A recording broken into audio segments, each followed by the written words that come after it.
Magandang hapon. Uwi na tayo ng Mirabel.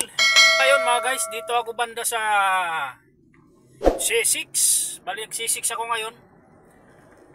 So kanina galing kami ng Santa Rosa mga guys. Dahil nga mayroon sila pinuntahan doon, umattend sila ng golf.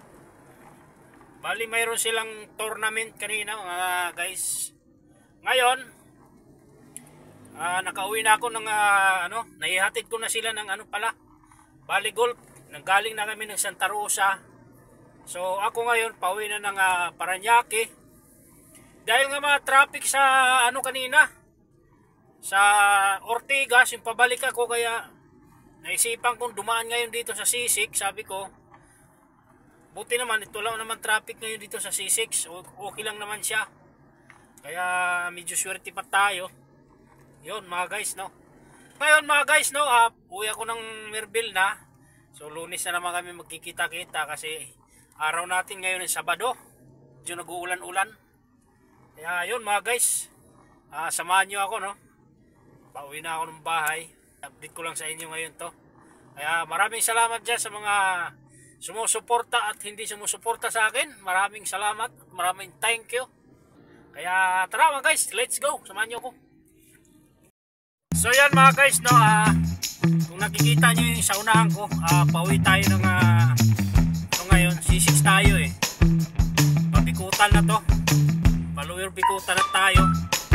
Medyo nag-uulan-ulan tayo ngayon.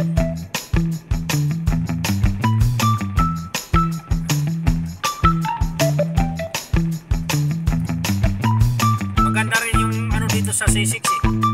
Mga poste ng kuryente mga guys. Style siya, Aguinaldo Highway sa Cavite. Sa Aguinaldo ganito yung mga poste niya eh.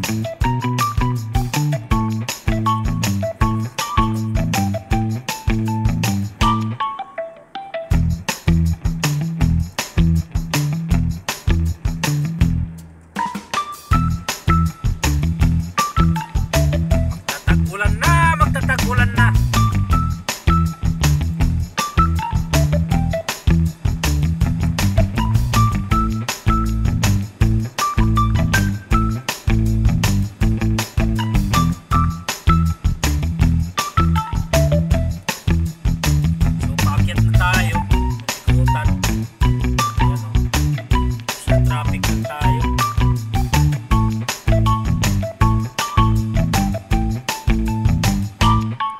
Kasi dyan sa dyan crossing, kaya medyo tayo dito na i-stuck dito mga guys, yung Lower Bikutan nasa baba tayo ng Bikutan. Malapit na tayo sa may Isim Bikutan, no. So ang ganda na ng kalsada nila dito mga guys. Yan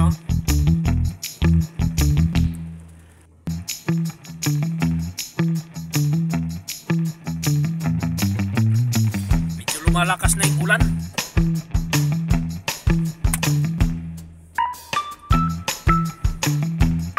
Ito lang dito yung matraffic talaga mga guys kasi palengke yan dyan eh. Tapos itong crossing na to dito. So yun mga guys, no, bali nasa na tayo, service road na tayo ng Mirabel. Malapit na tayo sa Kalayaan. Kaya sa kabila yung expressway.